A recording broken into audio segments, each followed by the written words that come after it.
Hi, my name is Al Green. Not that one, but the struggling guy who was in the music industry for years trying to sell talent and songs to agents.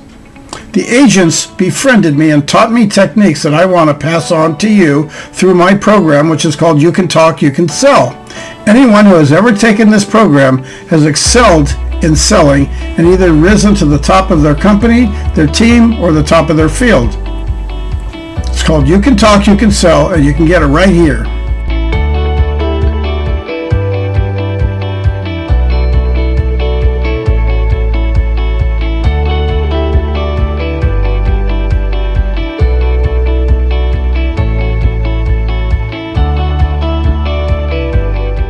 What do you need to do to get ahead? Every salesperson, no matter where they're at, still wants to get ahead. If they're making thousands and thousands of dollars per month, they want to keep that going. And getting ahead means maintaining and also keeping the focus so that they get a little bit of an increase so their year ends up being stellar. And that's where you want to be. The key of leading with a person's need has to include leading with their wants and desires. It's not only about need, because sometimes a person's looking at you to be the authority and they're expecting you to guide them to help make that purchase. So today I had the very lucky advantage of interviewing a retired business person who was very, very successful in dealing in an industry where she had to provide a service. This was a travel agency. And for over 40 years, she had a very successful travel agency where she would set up people to travel all over the world. But what she did first is she found out what they wanted or what they needed if it was a business trip. And she would put them in the areas of their budget. She'd ask them what their budget was, find out what makes you feel comfortable. And every once in a while, she would have to go over budget just to make sure that they're taken care of in a better way, because she did not want somebody trying to save money and coming back and complaining about either the airfare or the airline or the hotel or the accommodations of the amenities that go with it. She would arrange everything from transportation to for business or for pleasure. And in 40 years of running a successful business, 100% of her business did not come from advertising, did not come by sending a salesperson out, but by referrals. Now, if you can imagine what that's like to get a call from somebody saying, Joe Jack over here told me to give you a call because him and his wife said you are definitely very dependable and that you'll give me the best deal and find me the right places to go or whatever. And then once these people have that great experience, they would be a good testimonial. They would make a referral and they'd be willing to give a good report, which would lead to more referrals and more sales. And sometimes these were very expensive trips in luxury hotels, and sometimes they were local in just very nice accommodations.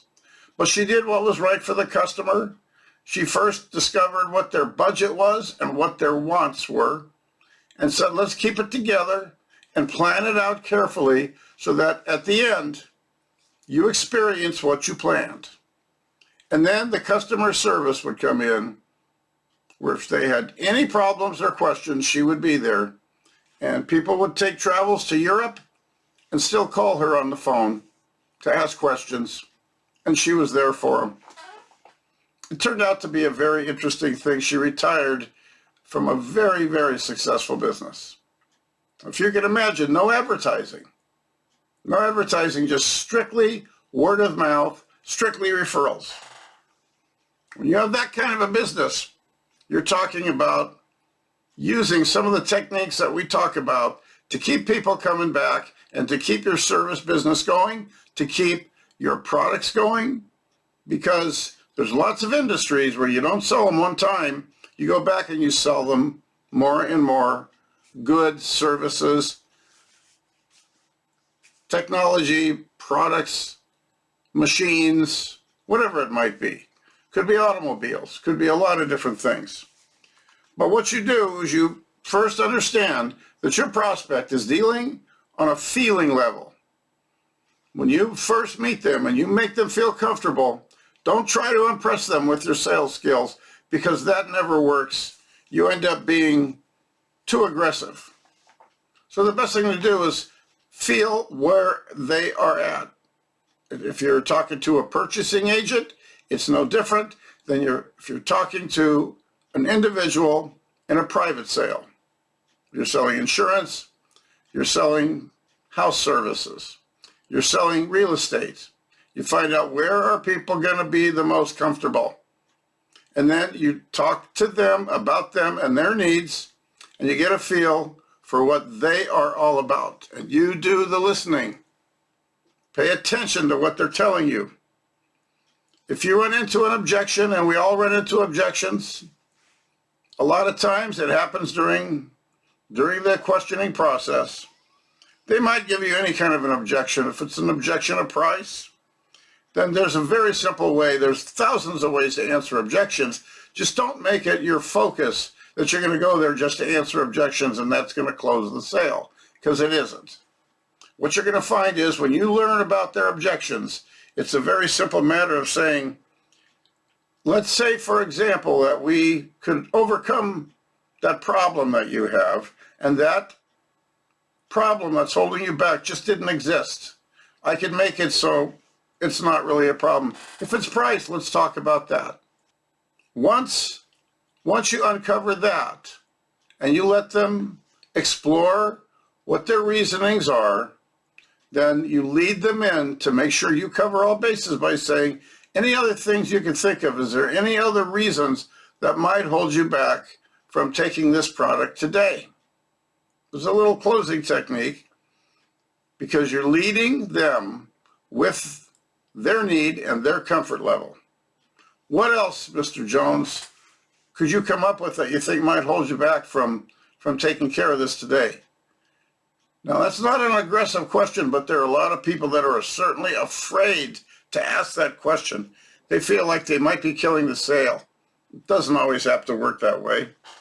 So if I can help you overcome that, was this something you could take today? Because if you can, let me explain to you how we can move forward, and let me explain to you how we're going to get you from point A to point B so you can end up having this product and be very happy that you did. Let me stress to you what we do for customer satisfaction, which is over and above the simple task of customer service. I want you to know that you've made a contact with somebody that's here for you and will take care of you, and it doesn't matter when. And I'm going to help you deal with everything. I'm going to help you work out all the details.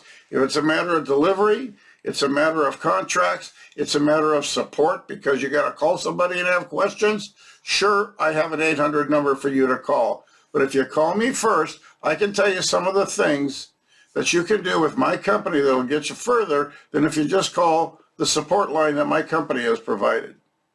Those people don't know you. I'm here in person, one-on-one, and I can always come back and see you in person. I don't care what the problem is. Give me a call first and I'll take care of you. And you know you will get me. I'm going to give you my number, and I'm going to tell you that I'm available on nights and on weekends and holidays. And you're going to be a customer of mine for a long time. So you need to know that I'm not just here this one time. I'm here to take care of you. And if I'm lucky enough, you'll invite me back.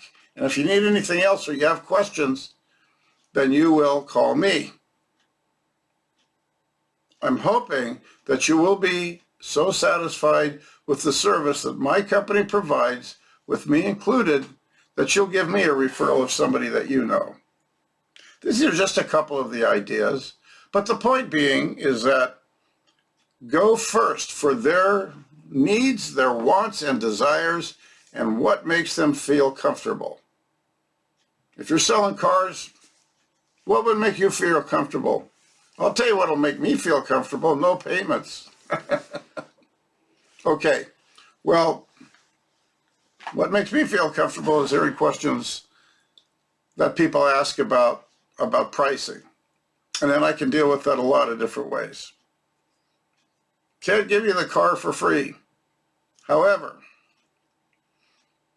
what I can do is make it so comfortable that you will feel very, very, very good about purchasing this car from me, or this service, or I want you to go with my company.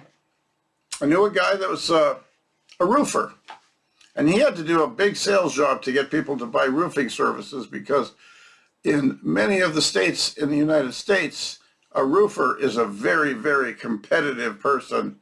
They're dealing with a lot of companies because everybody's got their hand out wanting the business, and they're soliciting business like crazy.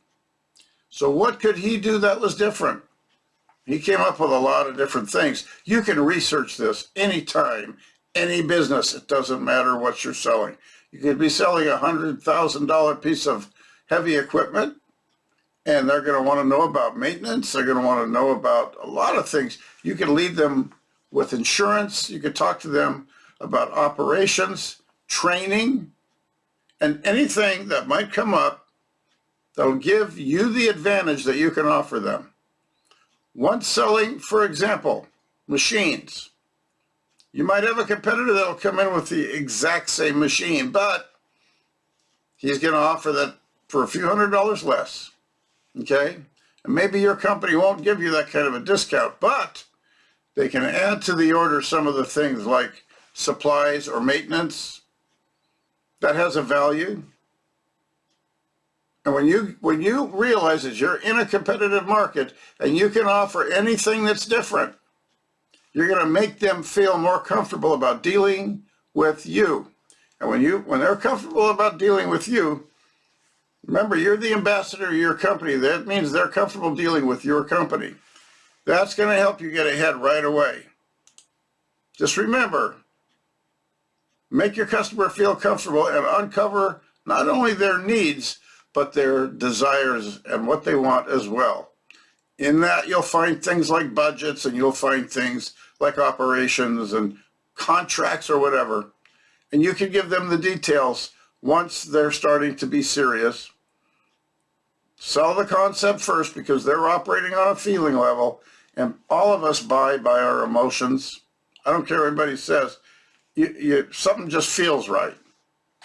And they're going to feel it right from you if you're sincere. Lead with need and emotions. Lead with comfort. And you'll find real quick, you're going to get ahead, and you're going to be one of the higher salespeople on your team.